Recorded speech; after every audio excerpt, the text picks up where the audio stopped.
Esports World Cup. Let's get this started. Tinamaan na ng tuluyan dito si Danny at they are going to go hard para lang mabawasan yung mga miyembro ng RWKD.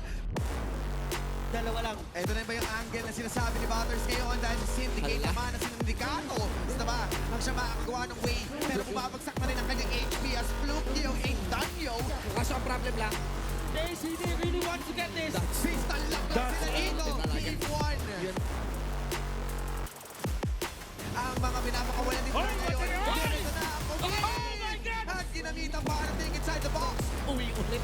Oy, kamatingan si Bert! Ginamitan pa yung flash eh. Pati pasok!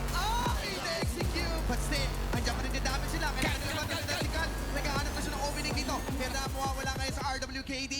Naghahabol. Pumaparkour na naman. Tila ba batang bangko ang mga miyembro ng RCJ.